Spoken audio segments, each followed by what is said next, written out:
The lead changed hands so many times that this one felt like a game past the parcel. My name's Mark, let's talk rugby.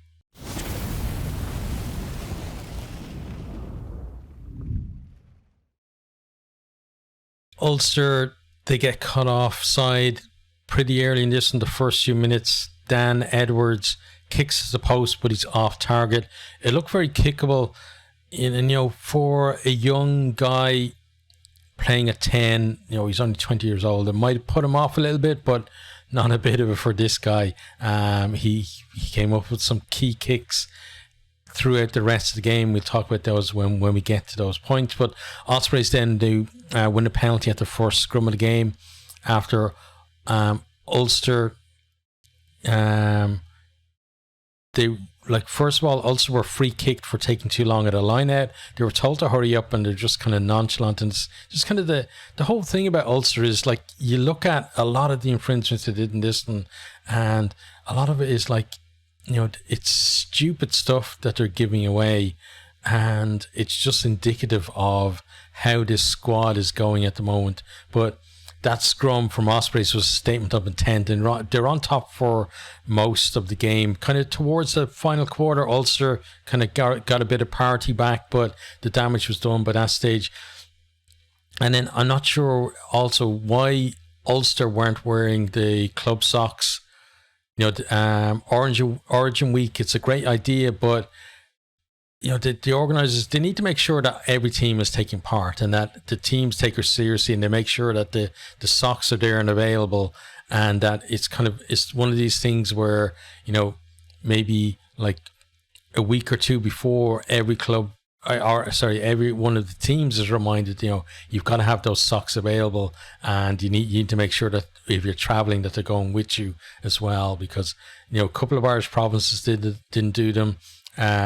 Who was it? The Lions and the Bulls, right? They didn't do it either, and maybe there were other teams as well that didn't do it. Most teams did it, but I'd rather see all teams doing it.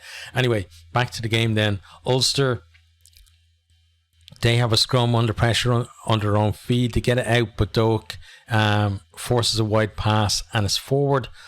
Ulster don't get a scrum a free at the scrum, and that's a bit of let off for them, because we know what was coming at this stage if Ospreys had got the ball in and held it in there. Both teams at this stage looking to run the ball, taking it to the line and playing flat, but precision isn't quite there, and you maybe think, if somebody can be a little bit more patient and maybe not try and force things so much, maybe they're going to get some success. Morgan Morse then playing the line at the breakdown, penalty to Ulster. They decide to go up to the line, they go to the maul, they get within 5 metres, go through a number of phases, and they win a penalty. Jake Flannery tries a quick tap and a crossfield kick to Stockdale. Jack Walsh, I thought, did really well just to get there. He didn't get to the ball, but he made it really difficult for Stockdale to make the catch, and Stockdale spills it forward in goal. Ospreys, then we get another scrum penalty, totally dominant. Edwards puts it right in the corner, great kick from him.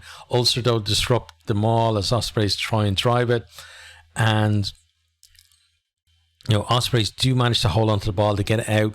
Good pressure though from Ulster forces them out of the 22, and it looks like Ulster contained them, but then there's a high tackle from Henderson. Edwards doesn't catch his kick all that well, but it goes over wide the post. 3-0, and Ospreys take the lead. Ulster then win a penalty for Edwards not rolling away. They go to the corner, win a penalty for Tiprick playing the arm of Sheridan in the line out. Ulster then work it up to the line. They pick and go, and it was Marcus Ray who finally gets over to score. Doak converts 7-3. Ulster now hit the lead. After that then, Scott Wilson on for Marty Moore, gets pinged for not rolling away, and Edwards has another shot at goal. This probably his best strike of the ones he's had so far, at least. He splits the posts from 40 metres to 7-6. Ulster, they also, they lost Marty Moore. They also lost Ian Henderson as well in that first half.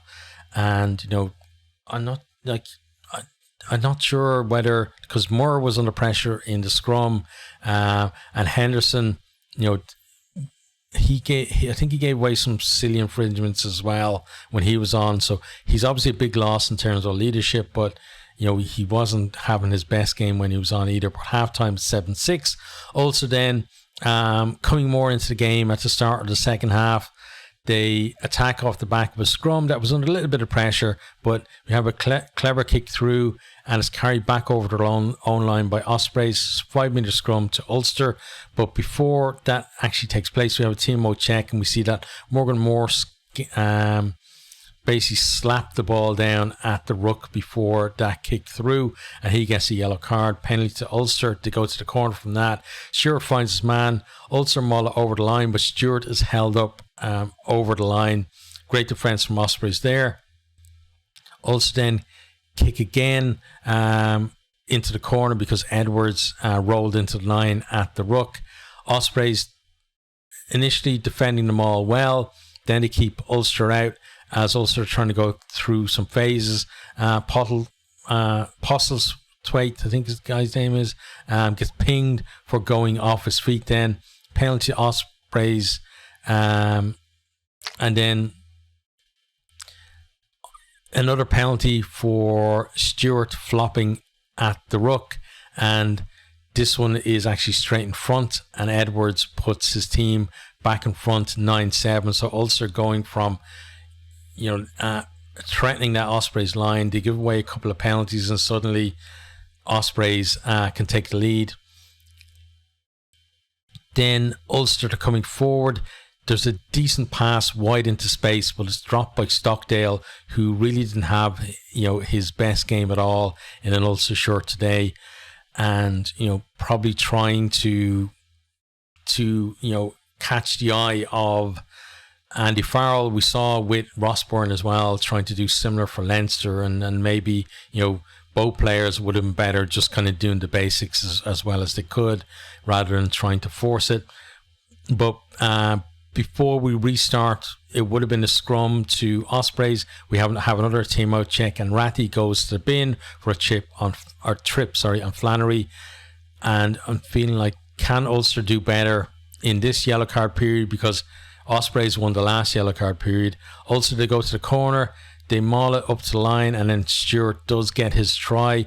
Doak lands touchdown conversion, 14-9. The lead changes hands again. Luke Marshall then gets a yellow card for a high tackle, and the numbers are evened up at 14 each. Ospreys, they go up the line from that penalty into the 22. They get themselves 5 metres out, but they don't really look after the ball. Stewart picks up the loose ball at the back of the ruck that's just completely out and smashes it downfield. Then have a great chase from Ulster, and they win themselves an attacking line out by forcing the Ospreys defender, I can't remember who it was, that picked up the ball over the line. Flannery then off that goes for, he's going for a wide pass. Basically, they feel like they're sucked in, the Ospreys, on the right hand side of the pitch. They're on the left. He has a number of options. He decides that he's going to go all the way wide to Stockdale to try and put him over in the corner. He had another 2 players between the two of them as well that he could have passed to, but he goes for kind of the flash long pass, and it gets picked off. It was Jack Walsh who actually, really good from him to spot that and pick it off. He breaks, gives to Edwards. Edwards is, he's doing his best to avoid being run down, but you can see he doesn't have the pace. He gets run down, but then wonderful offload off the deck from him to Williams, and he goes over to score. And just a great counter-attack from Ospreys there. And Ulster's loose pass there completely punished to the max. Edwards then converts to 16-14, and Ospreys retake the lead.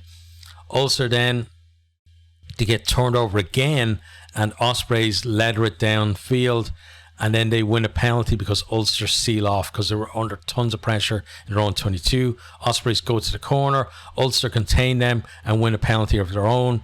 And this really is on a knife edge at the minute.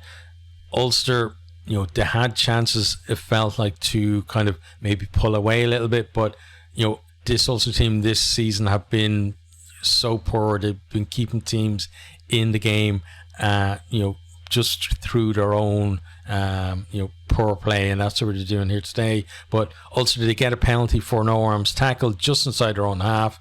Jake Flannery then steps up to take the kick. He lands it, and Ulster now back in front 17-16. It looks like he might be the hero of the day, but there's still one more twist to come in this one. Ospreys to come forward, they're looking for that winning score, and they're attacking down the right, not really going anywhere. Ulster kind of containing them, and you kind of feel like Ulster just need to kind of stand back and wait for their chance to pick the ball off. But there's a little kick through. Stockdale then maybe he didn't get a shout or whatever, I don't know, but he could have let the ball trickle over the line. We've seen before you can get cut out with that. Somebody comes through and hacks it on and scores a try. But I think he could have taken that chance there, but he didn't. Instead, he gets onto the ball and slides out, and that gives Ospreys the chance to attack from the line out.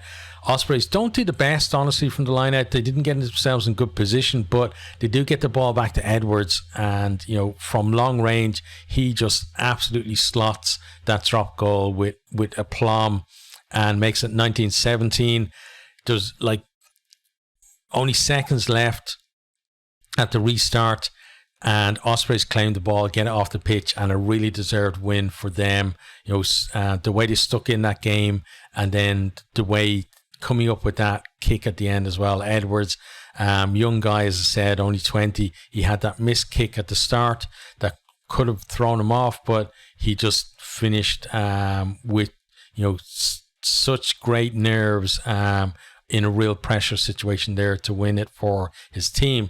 Now, I'm going to have a look to see if the stats are any good, because half the time, or most of the time actually, when I do reviews after close after the game, it's not really in the best position, but we'll have a look here to see what we have.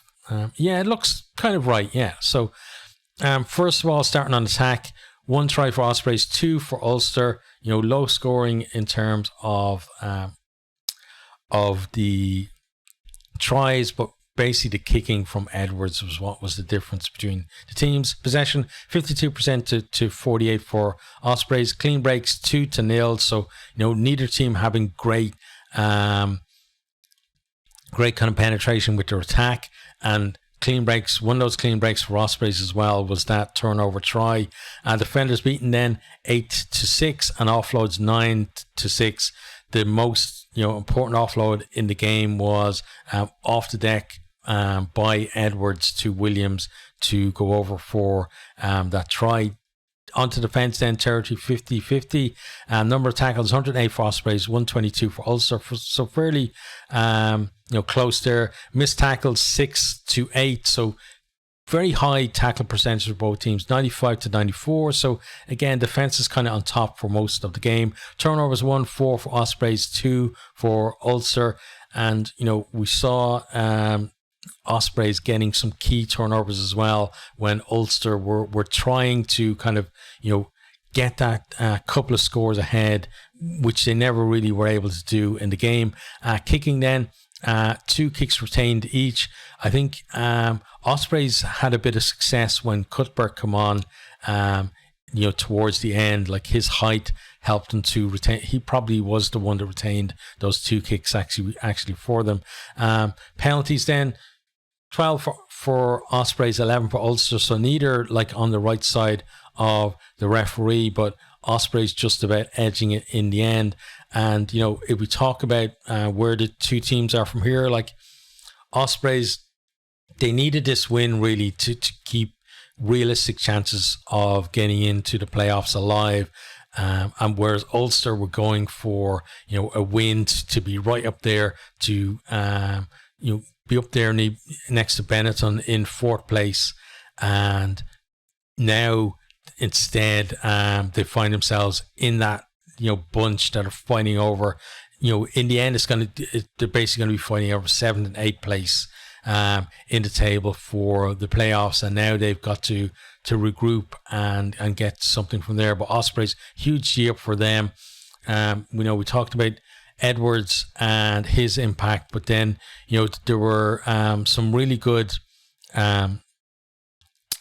performances from them, like that front row of Smith, Parry, and especially Tom Botha winning those scrum penalties in the first half really did give them a decent platform. And then you had the likes of Morgan Morse, when he come back on after his yellow card, was decent. Tipperick, I thought, we've seen him have huge influence on games before. He kind of had more of a workman-like performance today, but their back row, did fairly well. In the backs, then, we talked about Edwards, and then I thought, Jack Walsh was excellent at fullback for them as well. Prothero too, not a huge amount of ball for him, but what he got, I think he did well with. On the Ulster side of things, there were, Marty Moore was lost earlier on. Harry Sheridan had a bit of a quiet game, kind of overshadowed, I think, by Brady from Ospreys. Ian Henderson went off, I think somebody said with a toe injury, and not great impact anyway when he was on. Marcus Ray, like a rare start for him. He got his try and he was decent. Nick Timothy, I thought, would have had a bigger impact carrying, but we didn't really see too much of him there for them either. And then, Nathan Doak, when he was on, decent enough. Jake Flannery, definitely a mixed game from him. He looked like a player who really was trying to push it, and he pushed it for that intercept that led to the Ospreys try. Jacob Stockdale, I thought, was poor. Like almost everything he touched, was a knock on. Like he did have a couple of decent takes though in the air, in fairness, and he put a decent hit on Cuthbert when Cuthbert was on. But other than that, not a great one for him. And then not really too many others standing out. Kitsov looked like he was going to have an impact when he come on. Almost won a penalty at the breakdown, and then had a decent carry. When Ulster were threatening the line, but not too much beyond that. And then we didn't see. I certainly didn't see much like from the bench in terms of Luke Marshall when he come on. Matty Ray was on there too as well, and then I don't even know if Robert Barlacoon got on, which is kind of weird. Maybe he's carrying a knock or something, I'm not sure. But yeah, Ospreys definitely the better of the two teams. Ulster, they've at this point you got to think that they need something in terms of just within that squad, a bit more maybe togetherness and a bit more kind of fight and will to win. I know last time out they beat Leinster away, but they had in between that the disaster of their ending to their Champions Cup campaign as well, and now we have this too. And we've seen a lot from Ulster this season where they haven't been able to produce enough 80-minute performances to really say that this is a team who, if they do somehow make it into the top 8 and qualify for the knockout stages, that they're actually going to be a threat to lift the title. I don't think at the moment this Ulster team has any chance of lifting this trophy. There's going to have to be a major swing, uptick in their performance and in kind of mental side as well for them between now and the end of the season, if that's going to change.